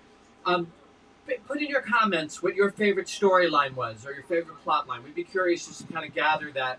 And show ideas, we always ask that. We always want things you want us to talk about, and what then do we you want can. us to cover? Yeah. Character, plot line, project. We're open to it all. Sure. Sorry, go ahead. One, I should mention this. A book is coming out for the 60th anniversary. It's called Dark Shadows: The Legacy. It's going to be a big picture book, but a lot of people are contributing to it. It's Catherine Lee Scott and John Logan. They're putting the book together, and it'll be available in time for the 60th anniversary of the show. And there will be an event. So, and there will be an event in California. Which again, many of us have always had issues with because very little of the show was actually L.A. The movies, the soap opera, everything, was based out of the East Coast. But okay, there's that. So, but yeah, those are things that are coming down the pike. All I was going to say about Ron Sproat was, he left the show. He was shuttered out. And he said he tuned in towards the end. And he said, I couldn't make any sense of it. He said, I just felt there were too many characters and too many subplots. It was very... And even Grayson said, in the end, if you missed a day, you were out. It was very hard to pick up. And that's something that happened to the show, I think, about midway. And all of those original writers, with the exception of Joe Caldwell, it's interesting that both Malcolm and Ron were discharged. Both Malcolm and Ron were discharged. Malcolm was given the okay for a vacation in California, wrote his scripts, and then was told your services are no longer needed. Because he took a vacation. There was apparently a personality conflict, he said, with him and Robert Costello. And then Ron asked for a little vacation, and Dan said no, and that was it. He was out. Damn. He was out. And he said it broke his heart, but he would still go to the Brittany de Soir, where they all hung out after the show up the street at the pub. And he said it really, he said, I did other things, but he said it didn't, give me the charge that Dark Shadows did. A lot of people are writing about what their favorite storylines are. Jessica writes, the messiest storyline was the 1840 arc. I like 1840, but I agree with what I'm seeing here. And then the most annoying is Adam and Eve. It started off sweet, but didn't end great for me, in my own opinion. It's interesting, Jessica, that, again, Ron said the Adam storyline, although he didn't give the reason, he said you got to tie it up. We got to end it. And that's Robert Rodin asked for a raise. And that's why he was off. But Wow. it is not one of my favorite storylines at all. I'm not a Frankenstein fan. I'm just not. Other than Andy Warhol's Frankenstein and Abbott and Costello meet Frankenstein, that's where it stops for me. The only good thing about that, and I've said this before, the Adam and Eve storyline gave us Marie Wallace. Oh, Eve. Oh, sure. Yeah, she's delicious. But She's delicious. But Robert was not. He was a sweet man. I've said this on other casts, but. And we've met him in person. One of the tall. Oh, like 6'4"? No, taller than And that. I mean. Giant of a man. A nice guy, but he wasn't a very dynamic actor. Wouldn't you agree, Michael? No, yeah. Yeah. Yeah. I think, and I agree with you. With I love the Hammer Frankenstein films, and I love the original two, and the Son of Frankenstein. But in the '60s, in the middle of a main town, the reconstruction of a body and the equipment and all of that was kind of hard to swallow. I did like The Cure for if they had done something different through necromancy, because I never understood how. I don't know how Adam and Barnabas were the same, and yet they weren't. That never made much sense to me. How was there electricity in the old house? Right. Oh, suddenly they have a generator. And, well, in 1840, right, Jessica, when she's bringing Judah Zachary back to, I mean, it's a wow. I mean, she must have very quickly Thomas Alva Edison sprinted. And then sprinted back, and because she's got all of this stuff, I like Don Briscoe too. Who said that? Yeah, Mark. Mark I Smith liked said him as a werewolf. anything but Donald Briscoe. I loved him. I'm with you, Michael. I'm with you. The Chris Jennings storyline. He's so sweet. Yeah, he's very much a Lawrence Talbot. Didn't I play one of the Jennings? You in House of Dark Shadows. Oh, right, got it. I knew I played one of the Jennings brothers in one of the skits. Todd, and they couldn't make up their mind because remember he's Todd Blake, and then he's Todd Jennings in the credits. Now, Bob Pierce's favorite. Go ahead, Michael. Go ahead. Go ahead, Michael. Sorry. I love him as the werewolf. The vampire to me was more like in Salem's Lot, the stupid vampires that hadn't gained any more than rudimentary intelligence. So it was kind of like you could get rid of that. But I loved him as a werewolf. He was so sympathetic and so without whining. And the link between him and Barnabas, the kinship, I thought that was brilliant. Very Absolutely sweet. Brilliant. Very sweet. It was great. It was a great thing for all Barnabas to be. Tom Jennings was summoning Elvis. And I don't understand why Barnabas never told him he was a vampire. I'm a Collins. Of course I know my family history. You know, I think he would have been okay with having known that you were once a vampire. I think you're safe there. You know, kind of like Stokes. He probably had his suspicions. Yeah.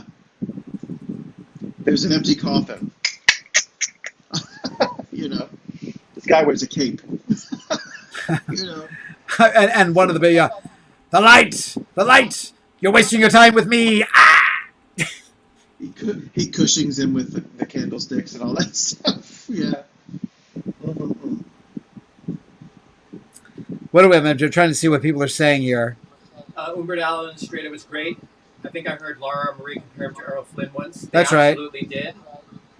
He was my and guy. then Bob Pierce said, we missed this one. Bob Pierce said, favorite was Nicholas Cassandra, Vampire Angelique, and Tom Jennings. Oh, so all of that Okay. 1968, all of that 1968 early storyline. Sure.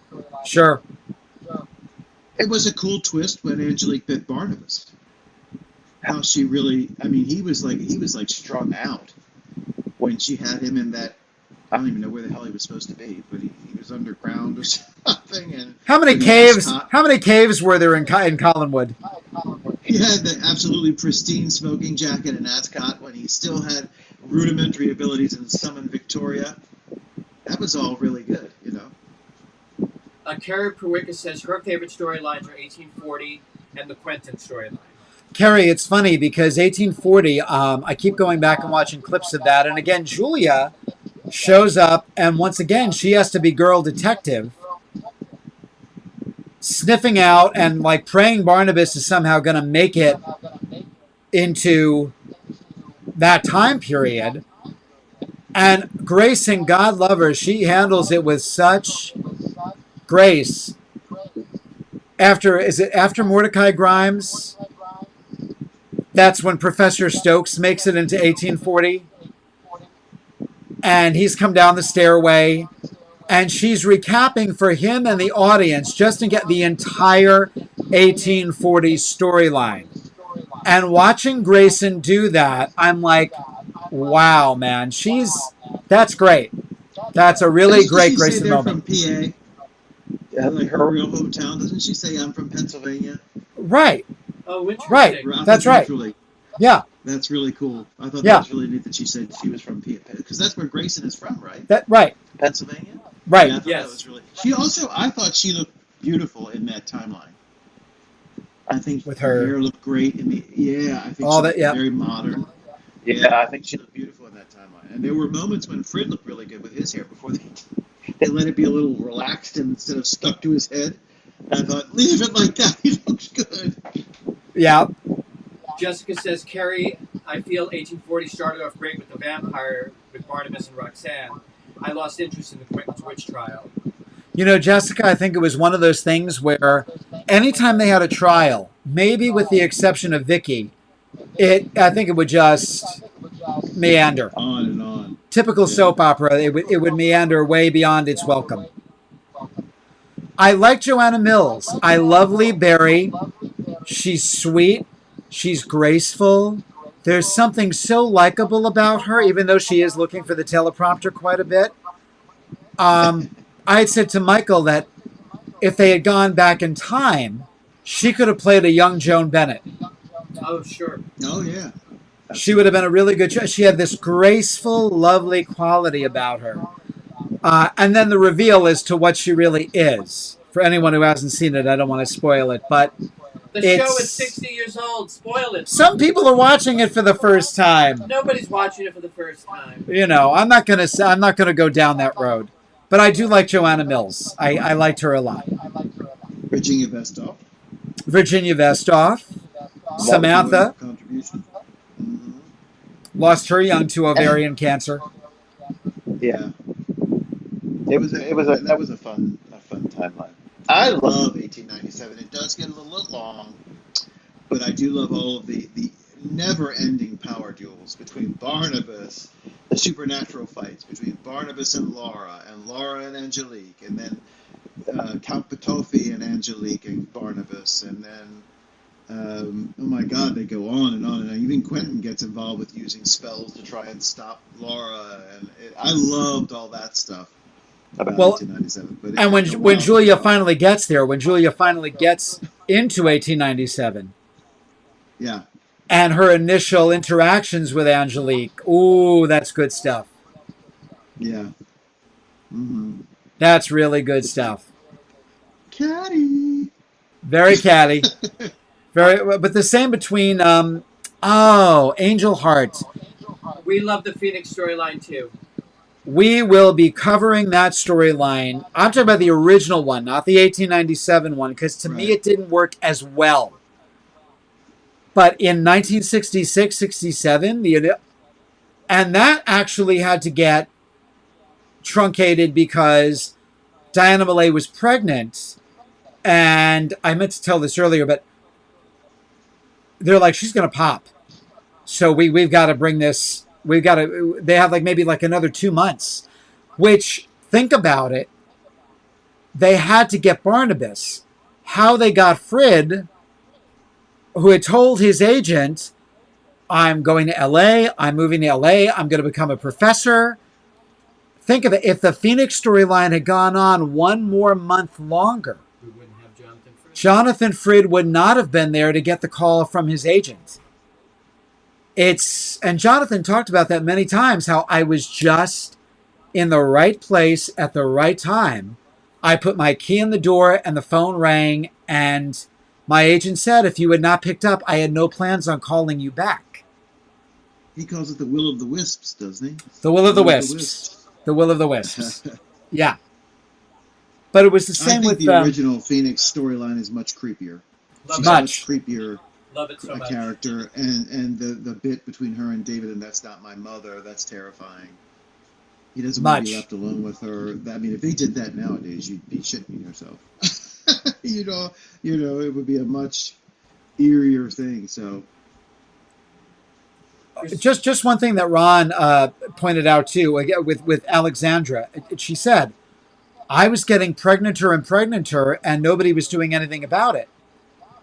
So, apparently, according to Ron Sproat,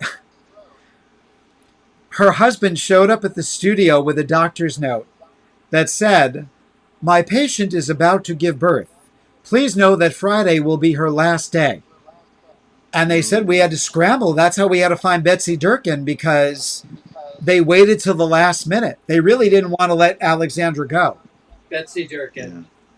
Sweet woman. Not a great actor. Not her fault. Not her fault. You can't blame Betsy. We have some other people commenting on their favorite storylines. We have from Christine Jeffrey, I love the 1795 storyline and the beginning stories before Barnabas showed up, and the Phoenix story with Diana Millay. My husband and I like 1897 and adore Grayson as Magda. My least favorite is the Adam and Eve story, but agree that Marie Wallace makes it better when she appears. Agreed. And then we have Gary Swafford says the whole arc of 1897 is amazing.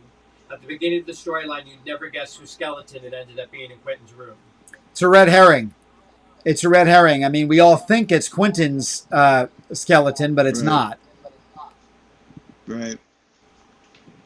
Oh, now this is interesting, Edie. He says, I kind of wish they'd done some sort of Rosemary's Baby thing. That's exactly what Alexandra did not want them to do. She saw it coming. She was like, Rosemary's Baby is really popular, and I'm 8 months pregnant. Well, what are they going for here? That was her. That's what she said. I think for a hot minute they tried that in the Leviathan storyline. I think that was a whole Rosemary's Baby twist. Well, actually, Bob Pierce says I like the 69-70 Leviathan storyline. Wow. Not one of my favorites, but admire you Michael? for liking it. I watch it and watch it and watch it, and there are some things, like I watch it for Dennis Patrick. I watch it because of him. I watch it because of some of the guests. I appreciate them trying to do homage to Lovecraft. I appreciate that. I appreciate that Angelique is pulled back in, as is Nicholas Blair. I don't like kind of what Nicholas Blair has sort of become a lesser warlock than he was originally, because I like Nicholas Blair. But altogether, I think it's like Skyrim's and rather ruins it for me. Poor baby. Kind of, but it looks great, So it's not my favorite. Mine are the days when just prior to and in the early days of Barnabas are some of my favorites. I think much like you've got to be careful, much like the Universal films, when they started packing all of these monsters into one movie, it's less scary. It's more spectacular. Like 1897, I love, but it's a spectacular battle, like a Marvel movie. Whereas the original, if you got one bad boy on the block, maybe two, that's enough. It's still scary. When you've got Barnabas as the big guy, and then he swaps and it's Angelique. You've just met this witch that put them all through this. And then I do love when she first shows up as Cassandra. I love all of that. The Adam thing. Now you've included too many again. You've got a witch, at one point a witch, a vampire, a werewolf, a Frankenstein's monster. it gets to be less is more. Yeah, too much. I think it was Gary who was saying about how 1897 started out really great, and then it kind of. Grayson said the same thing. She said the writers really had boxed themselves into a corner. And she said the Petoffy thing and the mind swap just went on and on and on and on. Yeah. They finally just had to say, wrap it up. Because it really kind of, when it ends, that's it. It's done. That Barnabas is all hateful, and you have those painful children. One of them was good. Oh, Michael. The other was painful. I think everybody wanted to shoot him. Though my sins might be from many, the two strongest child actors on the show, Denise Nickerson and Michael Maitland, who played Michael the Leviathan boy. I love David Hennessy, but watch Michael Maitland as Michael. He was so good. Well, he was the really one that was good. like a Damien. More of a Damien. What was the little chubby boy, the little in between? Alexander, who they just located. He's actually, I think, doing autographs now. Good heavens. Well, what do I always say to you whenever I see a clip of Alexander? I'm like, now you know why some animals eat their young. My God. Yeah. Yeah. Now, I do love Marie Wallace, and I do love Chris Burnell. I love them. Yeah. They're another reason to watch that timeline. They're a great couple. What a difference in her and Eve. And I think that was the moment that Laura talks about when she said the ratings were slipping. And we know, because Grayson said that our ratings went down with the Leviathan storyline. And I got the call, Angelique is coming back. And when she was on the set, Dan put his arm around her and said, had to bring in the big guns again. Because once she comes into it really starts to juice up. Oh, yeah. She says to him, you don't know what you're dealing with. These guys are ancient. That kind of thing. I thought, she does. She juices it up. She spices it up. Yeah. She strangles her husband. That's my favorite part. And, we watch any of his interviews. He talks about, he's like, I would know all my lines perfectly at home. I would get on the set and they, whoop. God bless him. And she did a play with him. And she said he was beautiful. He was beautiful. Terrible actor. But beautiful. Yeah. Nobody liked Parallel Time. Parallel Time does not. They liked the Leviathan, but they didn't say. Nobody said a word about Parallel Time. No, Parallel Time is great.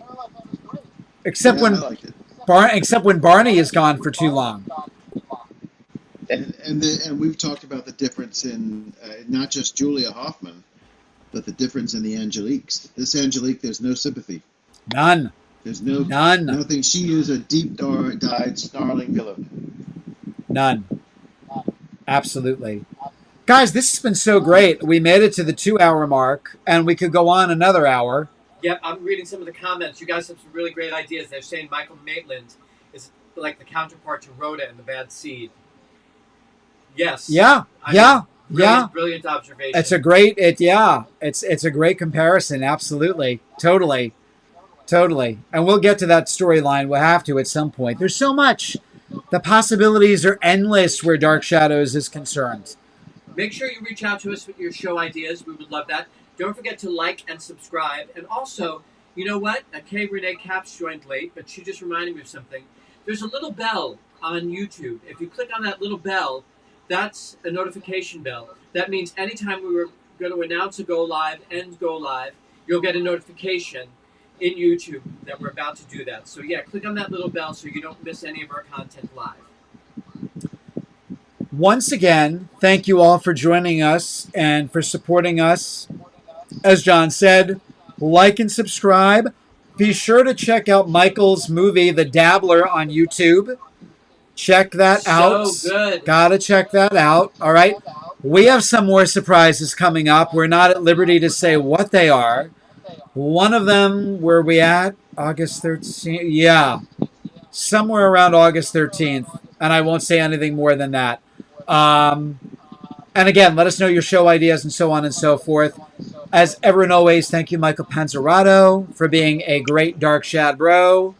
My other half, DJ Schaefer, and all of you out there. We look forward. We're going to be back next week. We're not going to let another lag go. We're going to be back next week. So keep watching and stay in the shadows. Have a great week.